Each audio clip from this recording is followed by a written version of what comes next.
Hello, hello, hello, hello, hello, everyone. Welcome to another episode of Sree's daily global COVID-19 show.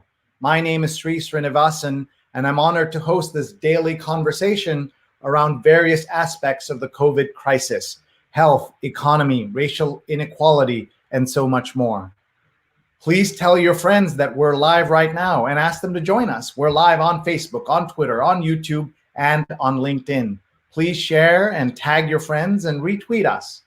We have a very special episode for you today, episode 124. That's right, 124 episodes in 124 days. And we're going to be talking all about women entrepreneurs and how funding can help them through this crisis and beyond.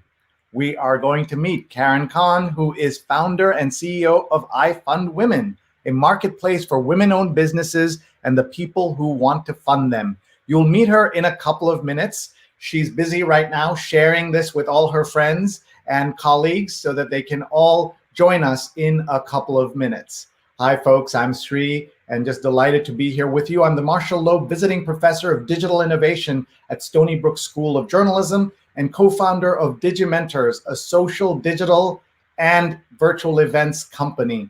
We are so glad that you're here with us today. I'm so grateful to everyone who said that this show has been helpful to them, that this show has been a lifeline to them. But I've got to tell you, this show is my lifeline. I learn so much and benefit so much from being with all of you every single day for 4+ months. This is only possible because of our sponsors as well as our producers. And I want to tell you about both of them. We want to thank Muckrack Academy for Fundamentals of Social Media, a free certification course available to all journalists, PR officials, professionals, and anyone from any background is welcome to participate. mrac.co/social, mrac.co/social. Take a picture, take a screenshot, tell your friends. We want them to sign up. More than 4,000 people have already signed up for this course. And I know that you will benefit as I did from taking this. I'd benefit from putting it together with my friend, Linda Bernstein. And you can sign up for it at mrac.co/social. We also want to tell you about a couple of other shows we have coming up this week. We have the show Little Steven's Roadshow. This is Stevie Van Zandt, who you know from the E Street Band, and you know him also from his work on The Sopranos, as well as on Lilyhammer on Netflix. Go to RSVP by teachrock.org/roadshow, teachrock.org/roadshow. That's this Thursday at 8 p.m. Eastern time. And we'll tell you about a couple of other shows we're doing later. But we do want to tell you about a show that we are putting together. It's episode number 5 just happened of a really important medical health show that I'm co-executive producing with my friends, Dr. Sujana Chandrasekhar and Dr. Marina Kurian. Let's see an ad for the show. Hi, I'm Dr. Sujana Chandrasekhar. I'm an ear, nose, and throat surgeon in New York City and New Jersey. And I'm Dr. Marina Kurian. I'm a general surgeon in New York City area.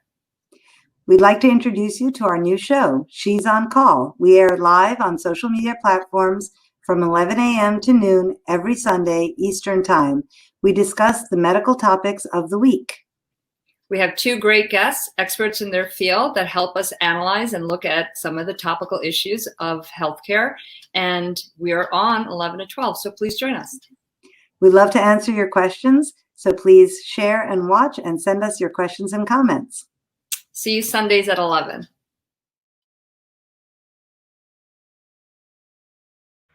Okay, from 2 fabulous women to another fabulous woman who's going to join us in just a second. Cahn is here. She's the founder and CEO of IFundWomen, a marketplace for women-owned businesses and the people who want to fund them. So let me bring her on stage so she can say hello to all of us. Hello. Hello, all of us. How are you? Hello, Interwebs. Hi, Sree. Thanks for having me. I'm so happy to be here. We are grateful for your coming here. The first thing we ask every one of our guests is, how are you? Where are you? How's your family doing through all things pandemic? How am I? Retaining sanity, I would say, is how I'm doing. And I'm in on Long Island right now, normally in Jersey. but for the summer came out to Long Island to enjoy the beach and to quarantine in place out here, or shelter in place with the kids.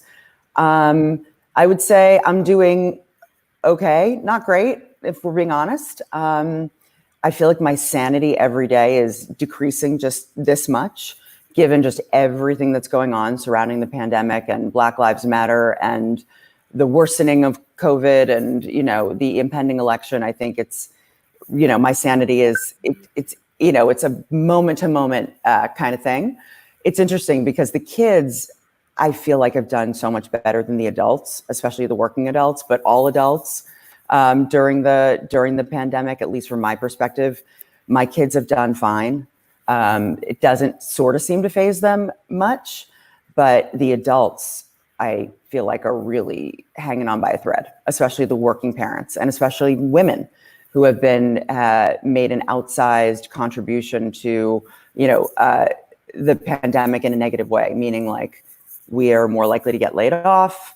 We're more likely to, you know, suffer from the consequences of the pandemic. So I think women in particular and working moms have really kind of suffered the most. I completely agree on that. And you're trying to do something to help women all across the country as they deal with the issues that we see here, especially those who want to be entrepreneurs. So let's talk a little bit about IFundWomen. And before we do that, we wanted to remind everyone that we're live right now on Facebook, on Twitter, on YouTube, and on LinkedIn. And please join us, tag your friends, tell them you know someone who would benefit from this conversation. Of course, men will also benefit, and we'll learn some great tips along the way on how to think about entrepreneurship and what to do through this crisis and beyond. So let's talk about IFundWomen, and I'll pull up the website while we do. Great. Yeah, so as you said, we're a marketplace for women entrepreneurs, and we have men too, by the way, lots of men and women co-founders, but essentially we're a marketplace built for entrepreneurs and all the people who want to fund them. And what that means is there is an absolute movement to fund women-owned businesses, and we've seen that movement triple from our platform's perspective during the pandemic, because women-owned businesses have suffered, and minority-owned businesses have suffered so much more than the other businesses. So we have people that want to fund women entrepreneurs, from individuals to big enterprises like Visa and Adidas and Unilever, who are deploying grants through our fintech. So IFundWomen is really kind of a hybrid ed tech and a fintech platform. And we really believe in, when you teach somebody to fish, they're going to feed their whole village. And so we encourage people to start their journey on our ed tech, on our coaching platform. There's lots of ways to get coaching, and this isn't advice, really. It's tactical, practical knowledge on how to build a smarter business. And it's fast, quick tips. So, you know, anything from how and why to set up your Google Analytics, to how to run retargeting ads, to how to do a business plan, to how to do a revenue model, to how to monetize. These micro sessions with our expert coaches are critical to women starting and growing better businesses, which is really our mission at IFundWomen.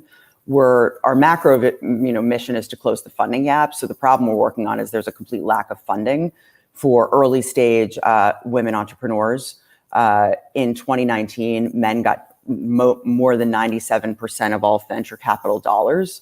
So according to PitchBook, last year, 2.8% of VC dollars went to women as a group, female founders as a group.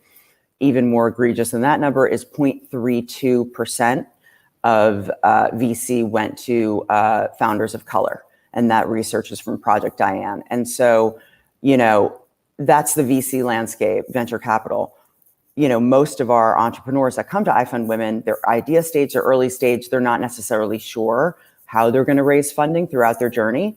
So that's why we start with the education. But most of them will end up raising money through our crowdfunding platform, through our enterprise brokered grants platform. It's debt-free capital. And then once they prove demand for their product or service, then they go on to raise VC, they go on to take out SBA loans, and they go along their journey. But most entrepreneurs, just in general, in fact, 99% of entrepreneurs, regardless of their gender, will never raise venture capital. So less than 1% of companies will ever raise VC. So what do the other 99% of startup founders do? Again, regardless of gender, they max out their credit cards and they go into debt, funding a business that may or may not work. So again, all of this ladders up to our number one KPI that we care about at IFundWomen, and KPI for those people that don't speak wonky internet jargon is key performance indicator. So the number one North Star thing that we care about is driving funding volume to women entrepreneurs. And we know we have to educate first and then help them raise the capital that they need to get their businesses off the ground. So that's kind of our secret sauce. It's the ed tech first and then the fintech when they're ready. I like that, ed tech first and then the fintech. So let's talk a little bit about your background so that people understand where you come from and your knowledge, expertise, and years of experience in this area. And then you'll tell us also how you decided to start IFundWomen. Yeah. So I, first and foremost, am a failed first startup founder. So I have completely, and my whole team, my two co-founders, have walked in the same exact shoes in the same path as our customers. So that is like the key, that's the key through all of this. This is not some lady telling you what to do or some team of people telling you what to do that have never walked in your shoes. Everyone that works at IFundWomen is a former or a current entrepreneur who is trying to raise capital. So from our engineering team to our product team, to our marketers, to the co-founders, we've all been there, done that, and have felt the pain of the journey to try to raise capital. For women, it is exponentially harder. The data doesn't lie. And so, but that was my first startup that was a failure. Second one, markedly better, IFundWomen. Before that, I spent 15 years at big tech companies, 10 years at Google and YouTube, really running monetization teams. So at my 10 years at Google, just like to sum it all up, first 6 years monetizing search, last 4 years monetizing YouTube. When Google acquired YouTube in 2006, I monetized YouTube. And that's kind of where I became a feminist, so to speak, and really thought about gender as it relates to funding, because my job was to create economic opportunities for YouTube creators. And at the time, the only YouTube creators that had scale were men, because that was the endemic YouTube audience. Fine, but I was really out there on Madison Avenue doing these 8-figure deals for all of these, male creators, which was great. And I was doing a fabulous job and winning awards, and we couldn't print the money fast enough. But it struck me then, okay, well, where are the women? And why can't I create these opportunities for women? Which was really the impetus for starting IFundWomen many years later, was to create economic opportunities for funding for not only creative entrepreneurs, but any kind of entrepreneurs. And so that's what brought us here. And now we see that we've got, tens and tens of thousands of entrepreneurs in our platform, all at various stages of their entrepreneurship journey, over 50,000, in fact, and growing exponentially month over month. And we're topic agnostic. So we've got blockchain fintech app programmers who are trying to raise money to finish the programming of their app, to farm to table restaurants, lots of healthcare, lots of health tech, sex tech, you name it. So it's really exciting to see all of the amazing businesses that women are starting, and helping them with their business planning, with their revenue modeling, with their pitches, their fundraising pitches. It's just, the work we get to do every day is completely rewarding. And we're raising our Series A right now, which is exciting.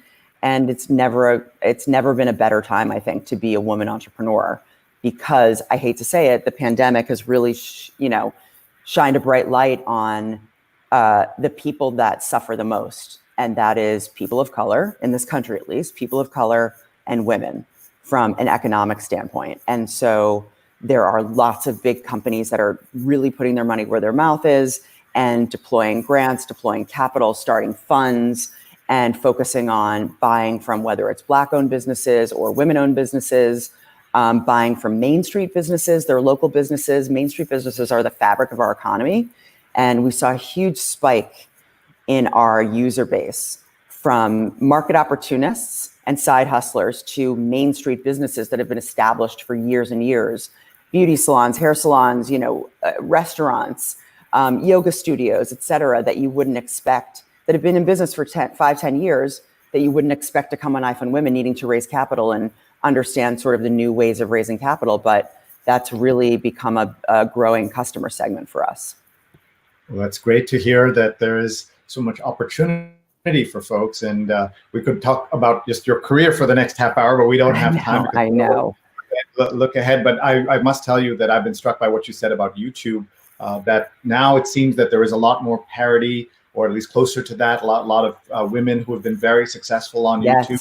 I decided to spend my pandemic learning how to use YouTube, and oh boy, good luck. Work. Yeah, a lot of work. Right? I do not miss it. Yeah. It's a lot of work. Yeah. It's a lot of work. But there are also so many tools within YouTube, and there's like an ecosystem that most people have no idea until you try to do it, how much work it is. And I wanted to remind everyone that we have our entire archive on YouTube. So youtube.com/Sreenet.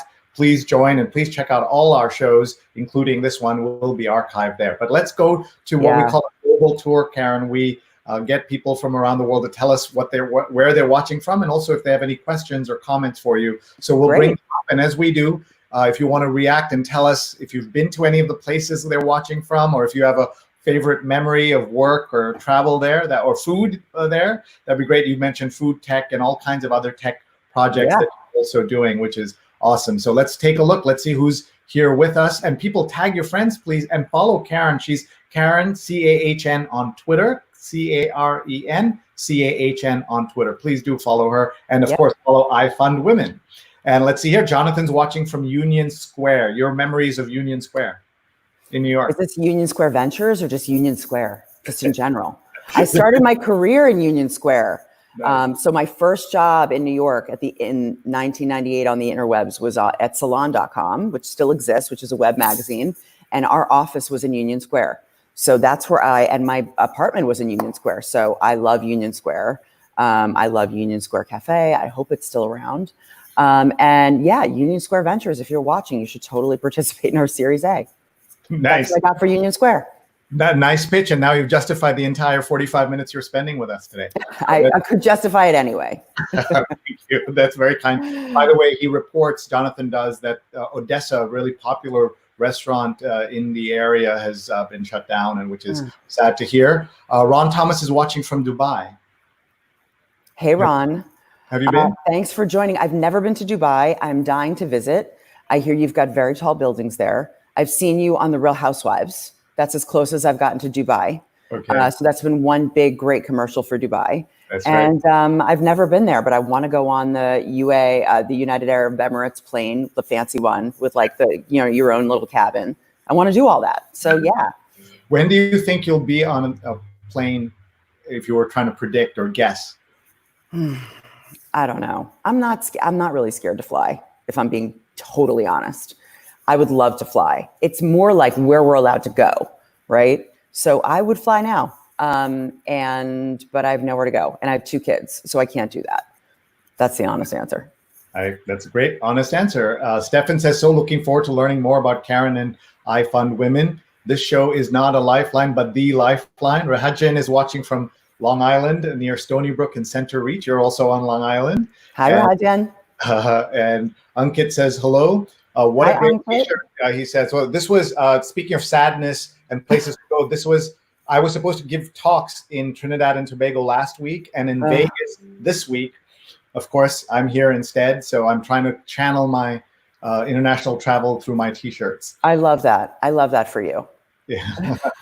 Stefan says the Muckrack Academy course that we mentioned is an automatic LinkedIn booster shot. So maybe we can talk about how we can get the IFundWomen women to take that course to help them with their social, because obviously social is part of everything that they do. And people are tuning in from all over, but here's someone from New York City saying hello. Ellen says, hi, Ellen Austin. How you doing? Do you have a business? And if you do, come to IFundWomen. We'll help you get it off the ground. Nice. Let's see here. Vipul says big businesses fund small enterprises after COVID, but businesses were hit hard. Do you see these big players funding small enterprises? Big players are funding small enterprises. So yeah, as I mentioned, so you just saw PayPal announce they were doing a $5 million fund for Black and minority-owned businesses. We're working with Unilever across a number of brands who are funding women-owned businesses. Adidas, for those of you in Europe, Adidas for those Americans. is doing lots to fund sports entrepreneurs. Visa here in the US is funding, and actually we're going to be launching a program in India in the next couple months. We'll be funding women around the world. And so, yeah, the enterprise, it's interesting. We're seeing the enterprise kind of disrupting venture capital for women-owned businesses. Because as I mentioned, women-owned businesses, let's round it up to 3%, which is not so great. We're getting less than 3% of venture capital. So who has to step in? The enterprises are stepping in, which is very cool. So we're really seeing a disruption there. And IFundWomen's FinTech is really the only place that the enterprise can broker grants through our FinTech, and we take care of it from end to end. So Visa, for example, could say, we want to do X amount of dollars to X amount of businesses based on specific criteria. And our database can automatically basically give a list to Visa to say, here are 10 entrepreneurs that meet your criteria, and we can funnel that money right through our FinTech to them. So the platform that we've built makes it seamless for the enterprises to deploy capital that is debt-free, working capital very, very quickly, because that's the trend that we've seen during the pandemic is we can't wait for a round of financing to close. And small businesses can't wait the 6 to 8 weeks that it would normally take for an SBA loan to close. Forget the PPP loans, that's a whole other subject. But in normal course of business, if you're going to your local bank to get an SBA loan, which has typically great rates and good, it's a good deal, you have to have years of profits, revenue, traction, assets, and you're putting up your house essentially to get a loan, which is fine if you have a great business, but it takes up to 8 weeks to get it. We cannot wait anymore. The pandemic has showed us that we need capital now. You cannot wait. So the fact that we can deploy capital truly within hours from an enterprise to a small business anywhere in the world is super powerful. And that's really what we're raising our Series A, frankly, to beef up our engineering and our product teams around brokering grants specifically, because it's just a rocket ship right now. Stefan says, I've tagged at least a dozen incredible women in my life that I'm sure would love to know more about Cahn as well as IFundWomen. So that's... Thank you, Stefan. Thank you. And we love our feminist men, and half of the funders on IFundWomen are men. We invite men on the platform. As I said before, we have lots of successful male-female co-founders. The Harvard Kennedy School did a study recently that diverse teams from a gender perspective perform exponentially better from a bottom line perspective. So we welcome men on the platform. So thank you for shouting us out. And Julia from your team is sharing all your links. Look at that. Everyone take a note and follow her on all these platforms, and also give you a chance to shout out your team here. So I would love to shout out my team. This is my favorite thing to do. So from day one, which is 3.5 years ago, we knew at IFundWomen when we were doing our research that we had, let's just be candid, we have 3 white co-founders. It's Sarah, Kate, and I. And when we were building the product and doing our user research, we knew that about 89% of female founders, at least here in the US, are women of color. So what did we do? Our first handful, 7, 8 employees are people of color. So from engineering to running product to marketing to all of the parts in our business, we knew we needed to build a diverse team to service our customers, right? And I'm bragging about that because that's something to brag about. What we're seeing now is teams these people are all brilliant. They come from places not just, we have other Googlers that, came here. Our head of engineering is from Google. Julia is from SY Partners. Roswell, who's our UX UI designer, is from Fox. We've got people from brands, JP Morgan, Techstars, the list goes on. So, I came from Google. I was born and raised there. My brain is part of their hiring algorithm. So you can take the girl out of Google, but you can't take Google out of the girl. So I very much believe in hiring the best and brightest people and providing the most inclusive and diverse and interesting work culture possible to keep them engaged. Because let's face it, we're at a startup. It's not like people are making millions yet until we, exit or go public. That's the whole point.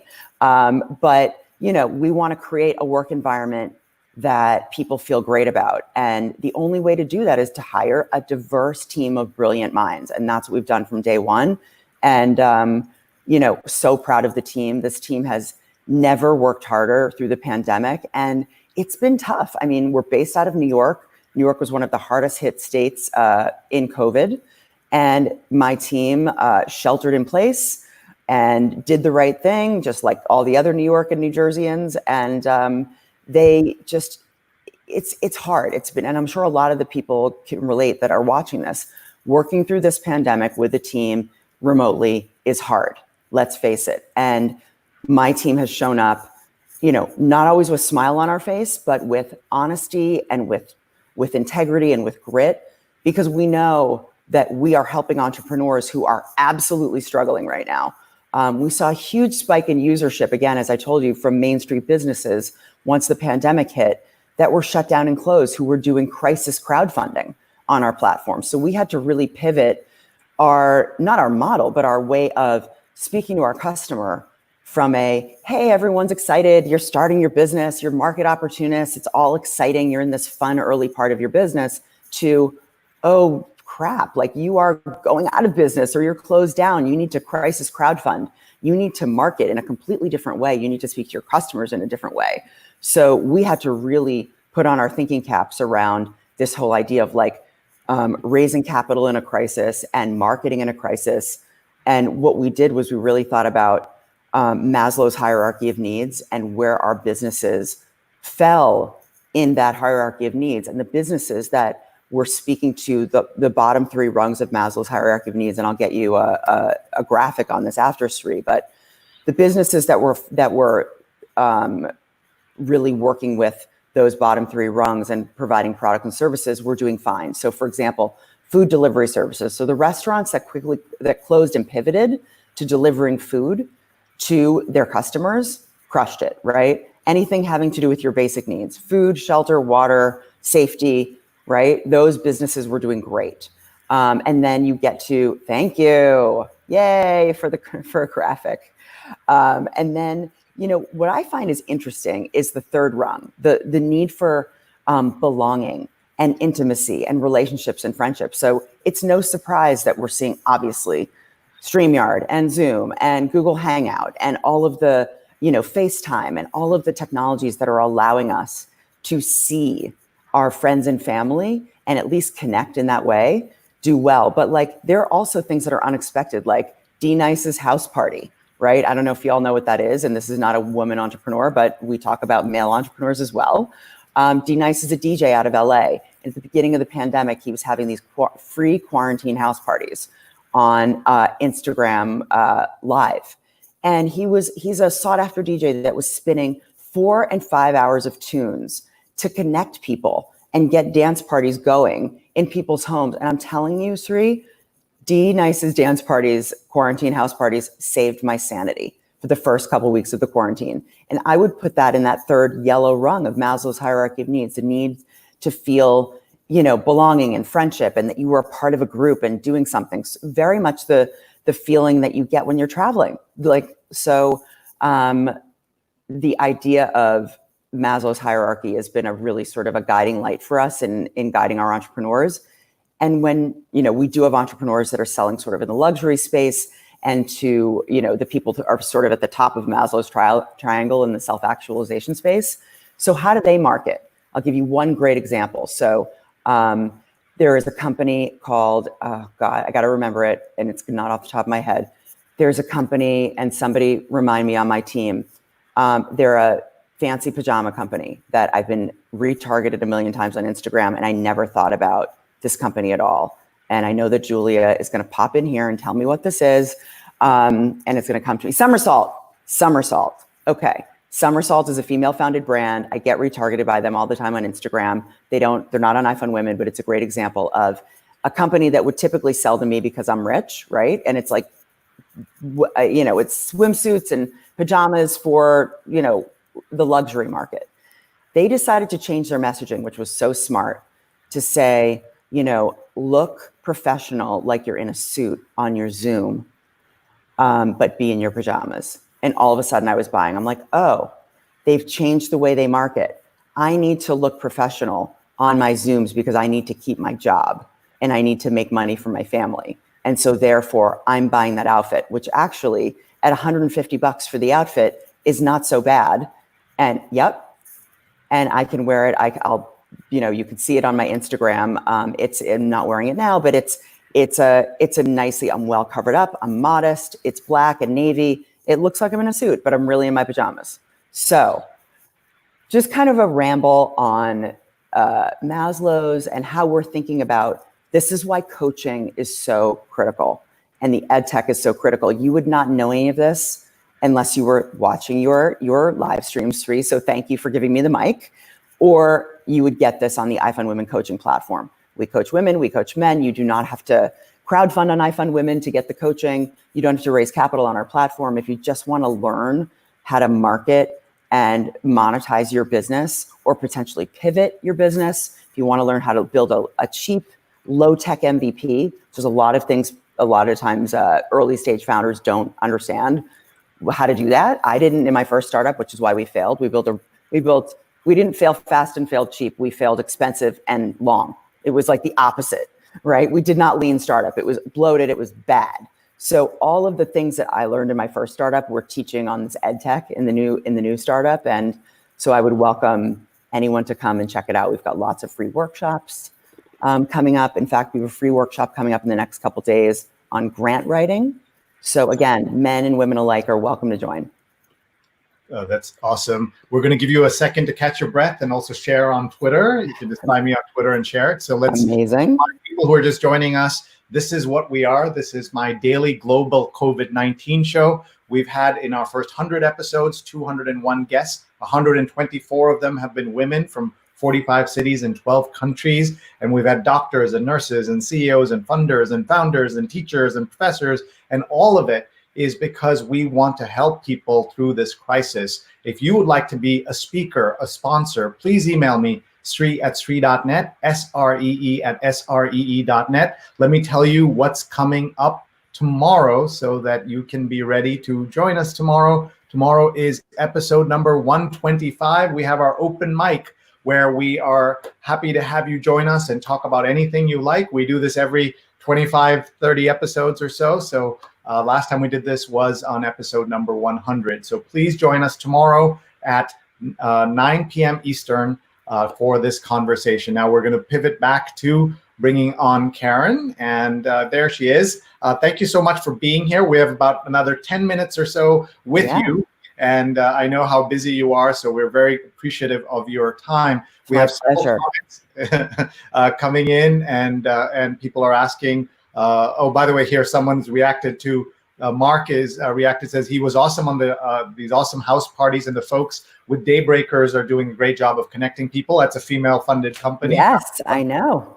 And that's a women-owned business as well. And Julia says she's sad for the Village, which of course is undergoing, like a lot of areas where there's a lot of restaurants, tourist-driven things. You know, in Manhattan, they have shut down Broadway through the end of the year at least. And that just tells you how painful all of this was. Jonathan saying that restaurant's last day was the 19th. Kate Anderson's watching from Boston.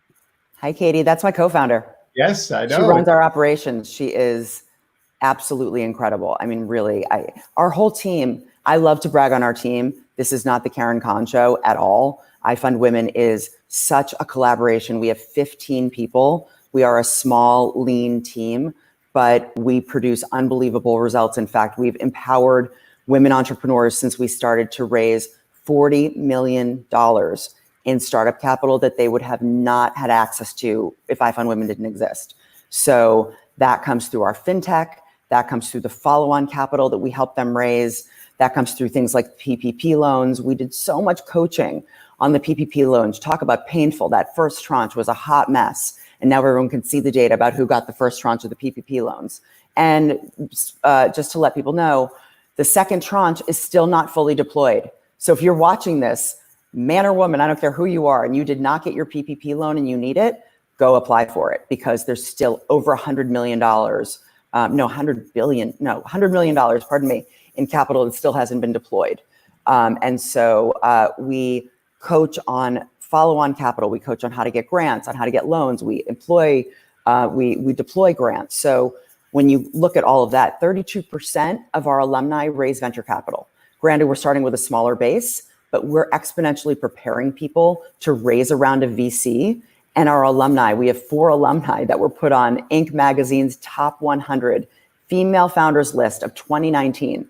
So just last year, when you think about it, we were at our 2.5-year anniversary. Seed stage, fintech, edtech platform called IFundWomen that really not a lot of people know about, but now they do thanks to you, Sree. We had 4 of our alumni make it to the Inc. 100 female founders list. That's extraordinary. The 32% that raised VC, that's extraordinary. So we really are exponentially preparing entrepreneurs for their whole funding journey beyond any other platform. I don't know anyone else that's doing this. And we welcome people of all genders to come and learn. We will be happy to share our rookie mistakes with you that we make. I'm doing a little video series right now that has yet to be put out on what it's like to raise a Series A. And we'll put it out when it's done, or maybe when it's not done. I mean, I'm feeling bullish that we're going to raise it because our numbers are great, but raising capital is really hard, even for people that teach other people how to raise capital. And so I think being honest and transparent about the journey has been one of the keys to our success. This is a no BS team. We're not here to make it look glamorous and fabulous, because it's not. Entrepreneurship pays terribly. So I can maybe even pivot into like my advice for entrepreneurs if people are watching this, Sure. whether you're, Just one, before you do that, just want to tell you some questions so you can maybe incorporate that into your comments. Satinder is asking about India. You said that you're going to be coming to India soon. What is the international scope of the project now in the company? How much do you do overseas now?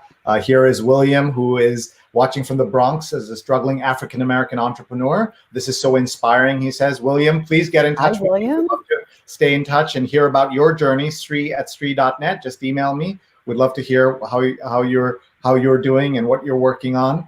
And lots of people are posting, and Julia is talking about your grant writing workshop. So she's posted that into Facebook so that people can sign up for that, because that's so important. Look at Mark tagging so many different people and telling them, everybody do this.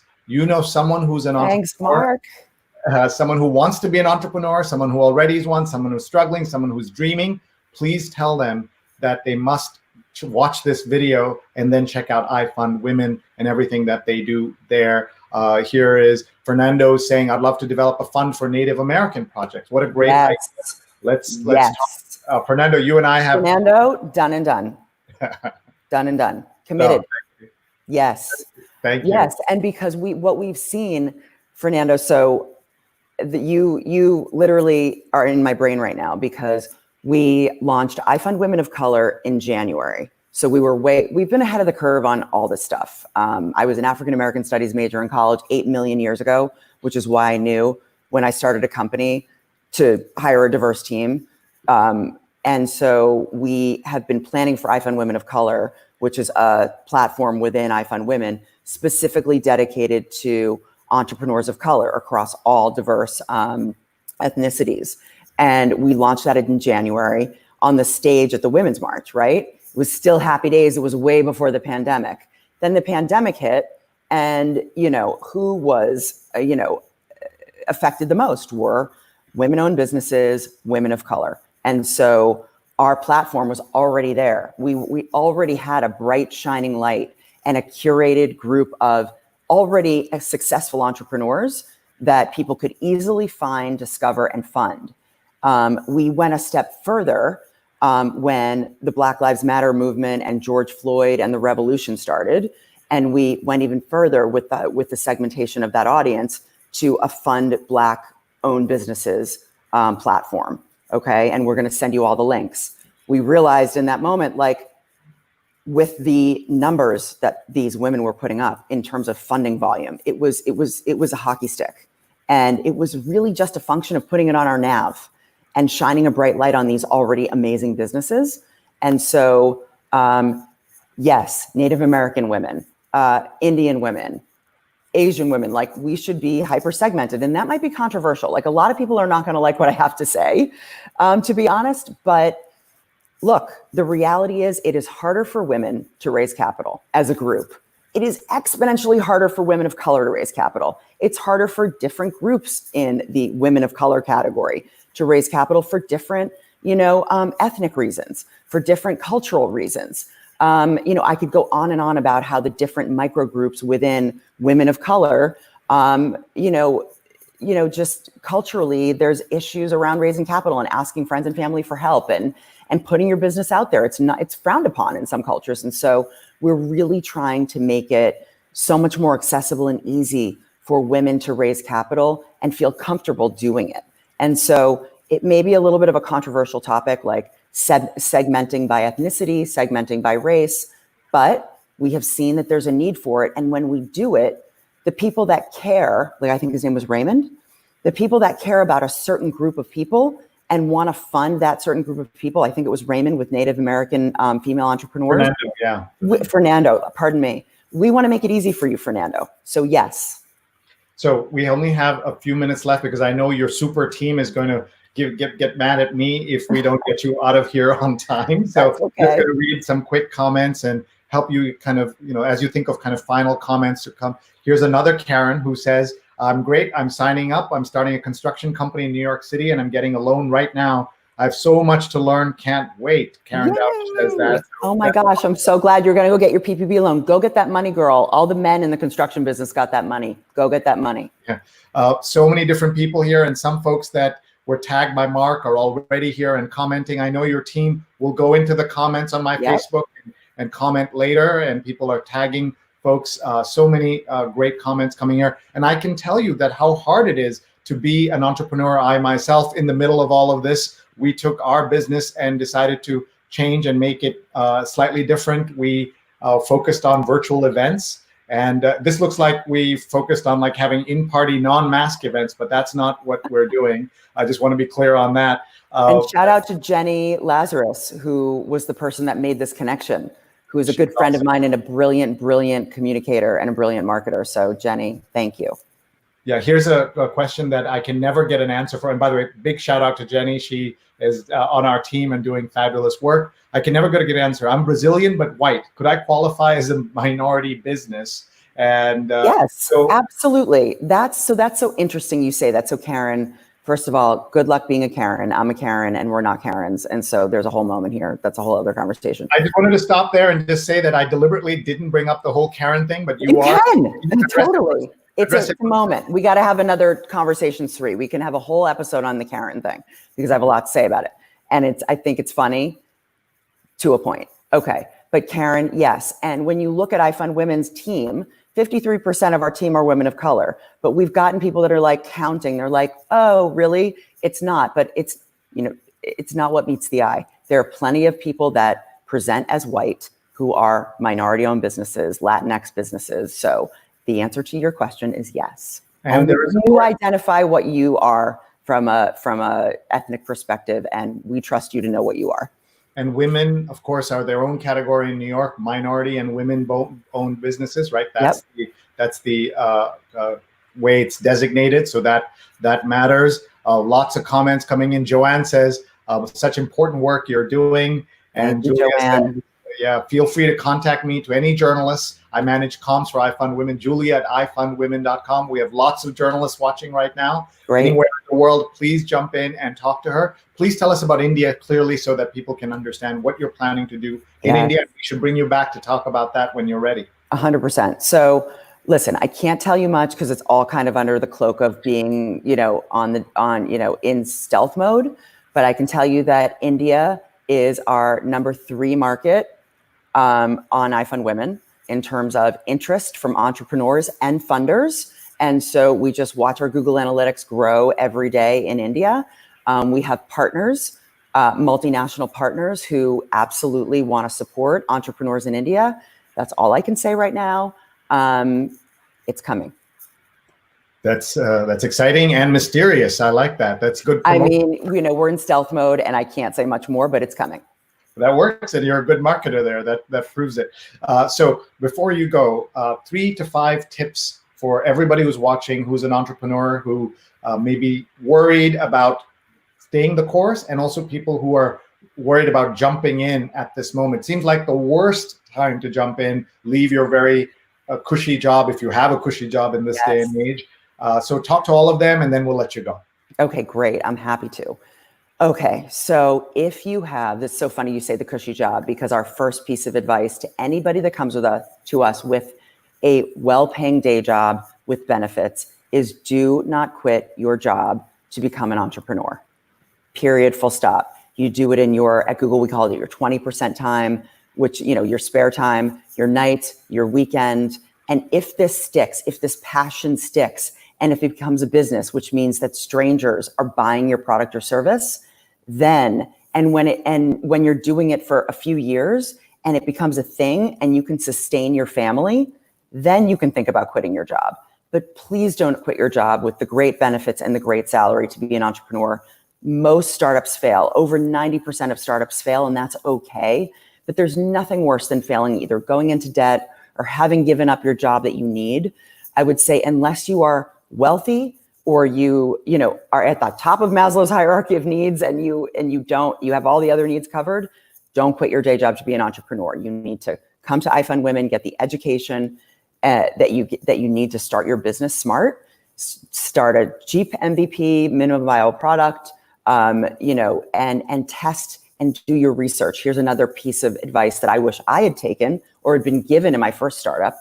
Do your market research first. So really quick example. So I built a software that I really wanted, that I didn't do any research. I wanted this thing. I didn't know if anyone else wanted this thing. And I spent a lot of my own money building this software up to Google standards, which is ridiculous for a brand new startup, just to find out that really no one wanted it.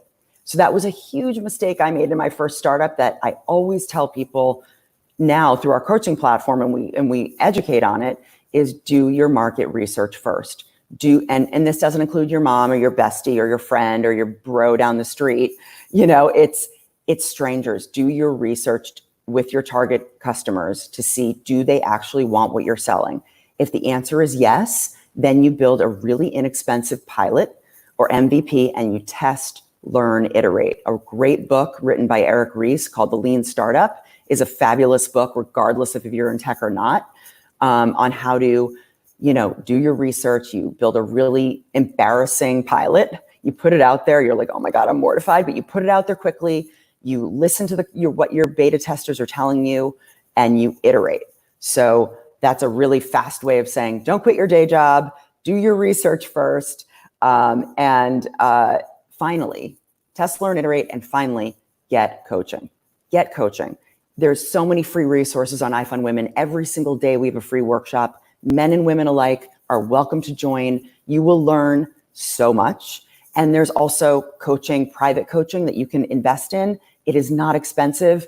And the people that invest in the coaching raise 27 times more than those who don't on their startup journey. 27 times. It'll pay itself back in the first day that you're raising capital. So those are my key tips for you, new entrepreneurs. Thank you so much. We're going to let you go because we know it's such a busy time for you. And Mondays are tough, right? Because we work all weekend and then this is a great way to start the week. I'm fired up. I'm going into my team meeting. This is great. So thank you for having me, Sree. One thing that before, I will invite you back to talk about with maybe a bunch of Karens, good Karens, and we'll talk. But just to talk about YouTube too and the inversion. I would love to talk about YouTube. I need help on that. But just to understand, you took African American studies a few years ago when you were in college. That was a years. That's very generous of you. I majored in African American studies at the University of Wisconsin in the 90s. I graduated in 1996. That's amazing that you did that. We learned on this show that among the people who were the most opposed to African American studies majors were African Americans who fought it at HBCUs. They didn't want African American studies. So here we are talking to a white woman who is very successful, and in her past she was a major in African American studies. Must have been a fascinating discussion when you decided that this was going to be your major. I salute you for that and everything you've done, Karen. Thank you. Thank you for helping thousands of people every day. And we're very grateful that you would come here and spend time with us. We're going to do some housekeeping and all of that, and we'll let you go so that you can get ready for your team meeting. Thank you so much, everybody. And thank you so much, Sree. It's been a pleasure. Thank you. Folks, that was Karen Cahn. Please follow her, Karen, CAHN, on Twitter, and also find her on LinkedIn and look up the company, ifundwomen.com, ifundwomen.com. We've got so many great shows coming up, but we wanted to start Monday off with a bang. As you can see, Karen and her knowledge and her insight, so helpful for all of us to understand the entrepreneurship field and what's going on. I was showing you earlier my the article that someone wrote about me. My friend Lavina Melwani was very kind to write this about our work, and I can tell you how hard it is to be an entrepreneur in the best of times. But here we're trying to learn. We launched. We already had a digital and social consulting business, but we've taken it to another level. We're now doing dozens of virtual events, including we created the world's largest gathering of teachers in history. 100,000 teachers were together, and we learned about how to put that together in 25 days and all kinds of cool stuff. So big shout out to Lavina for telling our story. And it is important to tell stories and make sure that people understand everything that you're doing. Well, we've got lots of great things coming up. And as always, we will say their names. We were interviewing Professor Kimberly Crenshaw, who is the author who coined the term intersectionality, and she said, say their names. So we will say their names in just a minute so that you can understand what is happening with the racial inequality crisis in America. And we also want to tell you about an episode that's coming up with Christian Amanpour on Thursday. So stay tuned for that. We want to tell you about all of those things. And we want you also to know that we are going to give you a chance to learn more about where we are going as we hit the 125th episode of this show. So please email me, sree@sree.net, sree@sree.net. We are very grateful to Karen for being here. Let me show you what's coming up tomorrow. We have our show, our 125th show, because it is episode number 125. We want to hear from you. Please jump in and talk to us, and email me if you'd like to be on the show yourself. We can bring you on camera and you can share your thoughts and some of the things that you care about. That would be a lot of fun to have you talk about what you are interested in. We also want to tell you that on Wednesday, we have a very early show, an unusual one, Art in the Time of COVID. And this is about a mega project run by an artist named Laura Mega and Laura Pecoraro, who is joining us with Navid Azimi. And they're doing projection onto buildings during pandemic. So it's Project Lazaro, and Art Doesn't Sleep is the name of the project. And it's a global art project during quarantine run out of Rome. So that sounds like something that you would want to watch for sure. And it's on very early this time, Wednesday at 10 a.m. And then on Thursday, it's Christian Amanpour Day around here. We are going to interview Christian at noon, where you can watch me interview her and take your questions. And then in the evening at 10 p.m., we're going to do the excerpts from that interview, and Laurie White-Tarakani is going to join us. She is going to be with me, as she was with me, to talk to Nick Kristoff and Cheryl Wu Dunn. They were here a month ago, and Laurie was here as well. This is all part of the Tarakani lecture series on First Amendment rights at the University of Rhode Island. And our friend Laurie is will be talking about the work of her late husband, Jim Tarakani, a pioneering investigative journalist who died, sadly, in June 2019. So we have all of that coming up. But before we go, we have to say their names. So we have been in recent days, for several weeks now, saying the names off of this cover of Time magazine. And you're seeing Titus Kaffir's stunning cover on the left. And on the right is a photograph you may not have seen before. That's a photo of a young George Floyd with his mom, Larcinia, and she would die 2 years before he would be killed in Minneapolis. They're buried next to each other in Houston. She would die almost to the day 2 years before he was killed. And now we're going to say her names because of the idea that we've been focusing on saying all their names. We're now going to focus on just the names of women who are named in the Say Her Name report of women killed in police violence in the US. Breonna Taylor, Tatiana Jefferson, Charlena Siobhan Lyles,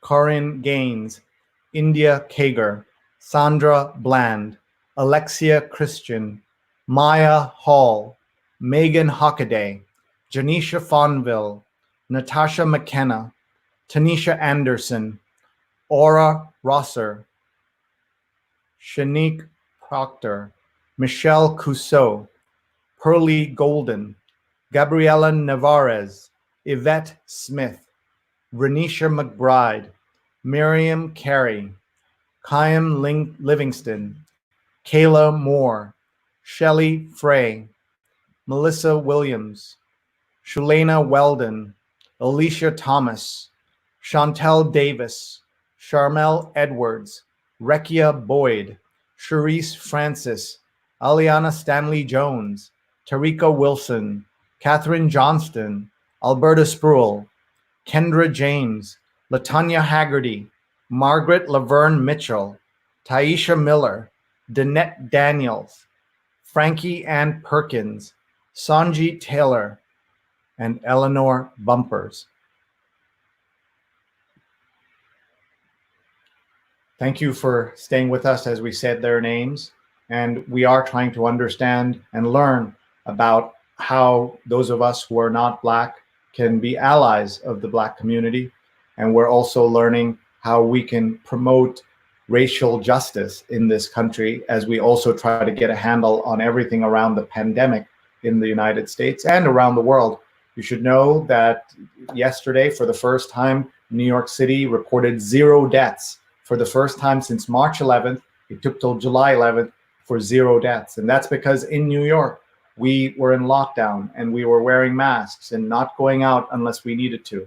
The rest of the country, in many places, the numbers are shocking and staggering. You saw that we've had 69,000 several days in a row. New cases, 69,000 new cases several days in a row in the United States. The president, when he calls out schools and is forcing them to open, and Betsy DeVos, the US Education Secretary, forces them to open, he compares them to countries in Scandinavia and says, look, they're opening with no problem. Well, in those countries, they have 11 new cases, 15 new cases. In Germany, 200 new cases. But in America, 69,000 new cases 3 days in a row. So think about what that means as we try to understand where we go as a country and what the future is for all of us and the safety of our children and everyone else, the safety of the teachers, the staff, everybody who takes care of people in a school. That's one of the things that we want to get a handle on the show, and we want to hear from you. If you have suggestions for speakers, for topics, please email me, sree@sree.net, sree@sree.net. And we have 124 days of shows in our archives on YouTube, youtube.com/SreeNet. We have other kinds of shows as well. We have the New York Times read along. We read the New York Times out loud every Sunday morning at 8:30 a.m. We've been doing it for 5 years, sort of like crazy people. Yesterday, our guest was Mary C. Curtis, award-winning former New York Times editor. Please check her out and the show we did on the New York Times read along yesterday, Sunday, 8:30 a.m. Eastern. And let me tell you about next Sunday's show, which is coming up. Claire Smith will be with us, former New York Times columnist and the first woman inducted into baseball's Hall of Fame Writers Wing. And she's going to be interviewed by my friend and executive producer and big baseball fan, Neil Parekh. So he's guest hosting for me, and I'm thrilled that he is doing so. We have another great show coming up that we produce for the News Project. Meryl Brown and Alex Leo are hosting the CEO of WNYC. You don't want to miss this. A weekly conversation with media industry experts and innovators about the future of news, brought to you by the News Project. And you can see their entire archive of interviews at thenewsproject.net. That's it for now, folks. We tell everyone, if you have a virtual event that you are thinking about, don't postpone your current event without talking to us. Don't cancel without talking to us. And don't even plan it without talking to us. Sree@sree.net. We have testimonials. We have a brochure. We can show you the dozens of events we're doing a month. and what a difference it has made in our understanding of social and digital. This Thursday, we have another great show, Little Steven's Roadshow, presented by Chegg. Join Stevie Van Zandt and guests in a dynamic exchange to support Teach Rock's free curriculum, teachrock.org/roadshow. Guests include Kanya Das, Kid Leo, Michael Stanley, and Neil Giraldo. I learned that Neil, the longtime collaborator and writing partner and husband of Chrissy Hind of The Pretenders, is also the author, the writer of songs such as Jesse's Girl, one of my favorite songs. And you know Little Steven from the E Street Band. You know him from The Sopranos, where he was Silvio. And you know him from my favorite Netflix original series, the very first Netflix original. It's called Lilyhammer. So join us on Thursday, teachrock.org/roadshow. teachrock.org/roadshow. Thanks very much, everybody. We'll see you soon. Please get in touch and please email me if you have any questions.